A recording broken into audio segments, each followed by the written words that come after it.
no!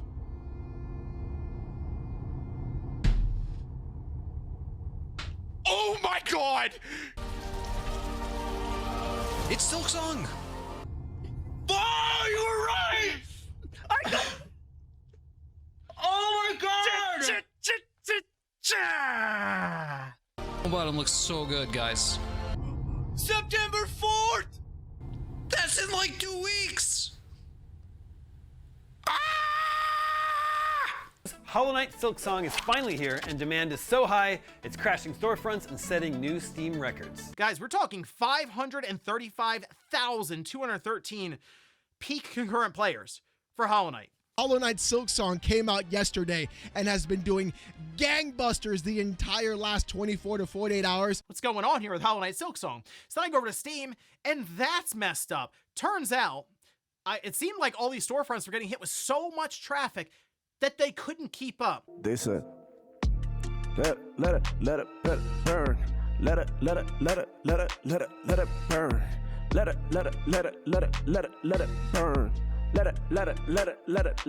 it burn. In an era dominated by billion-dollar budgets, cinematic trailers, and marketing blitzes, Hollow Knight Silksong has emerged as a quiet revolution. Developed by a small but mighty team at Team Cherry, this indie sequel has not only captivated millions of players, but also exposed some uncomfortable truths about the AAA video game industry. You want the truth? You want the truth? You want the fucking truth? Team Cherry's approach to Silksong stands in stark contrast to the AAA formula. No pre-orders, no early access, no influencer campaigns. Just a game built with care, creativity, and a deep respect for its players. Despite this minimalist marketing strategy, Silksong launched with over 4.8 million Steam wishlists and 500,000 concurrent players, crashing storefronts and dominating headlines.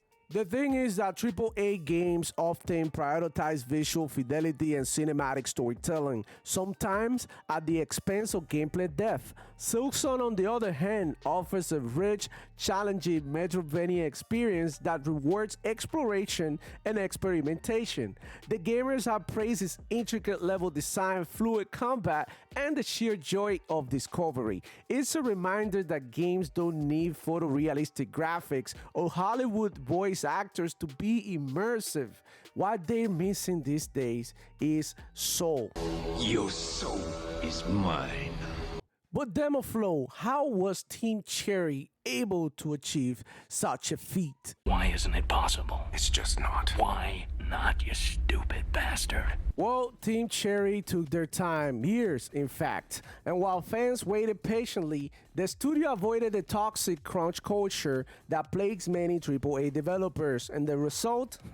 A game that feels polished, purposeful, and personal. Compare that to the rushed releases and buggy launches that have become all too common in the AAA space. Silksong shows that respecting developers' time and well-being leads to better games and happier players. Bro, let's get straight to it. On my mama, we lit.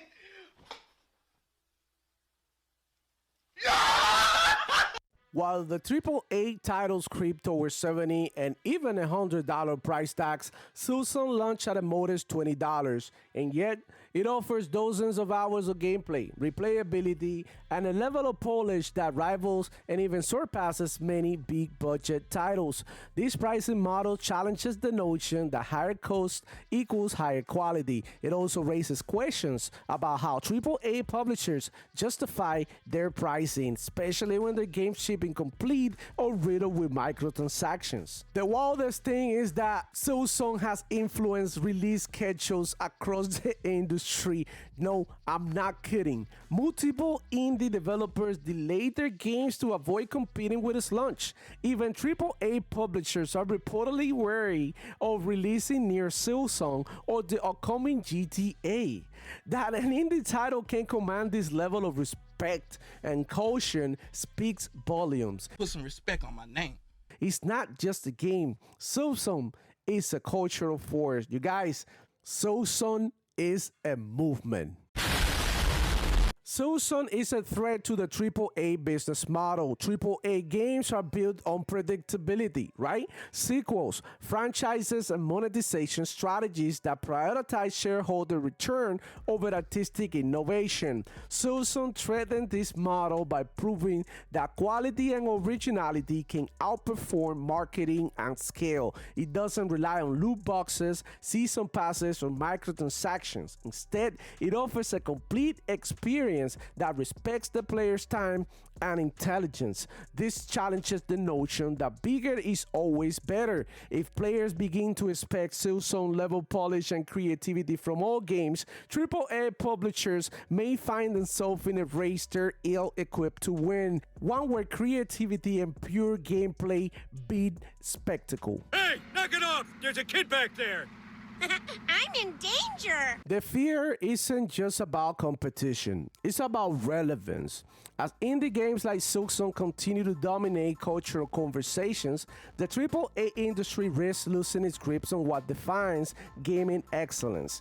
The rise of platforms like Steam and the democratization of development tools have empowered small studios to reach global audiences. In this new landscape, passion projects can eclipse corporate behemoths, and that's a fact. This year alone, we got a huge Game of the Year contender in Expedition 33, which was a game developed by a small team that poured their soul and heart into this game. You know what they say? They say indie games are good for the soul. And I have to agree with this because this year alone, I've encountered some very nice surprises. Games like Schedule 1 surprised me, and I played that game a lot with my friends. It was extremely fun, and it was just like a little small project.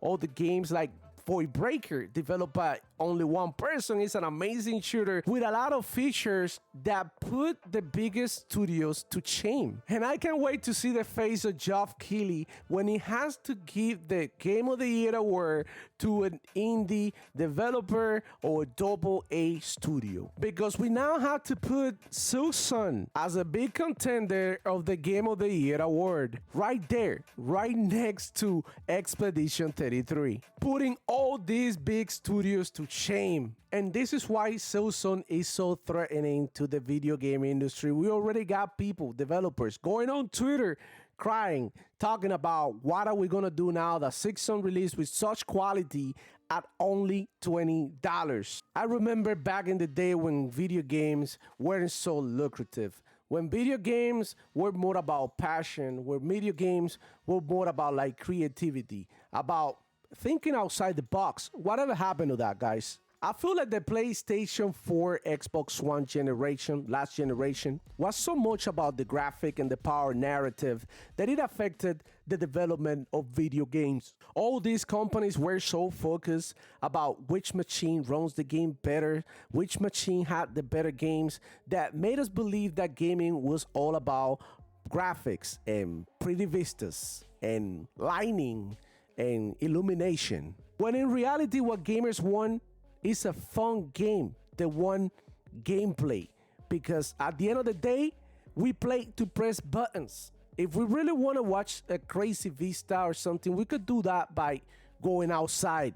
You know, that's good once in a while, guys.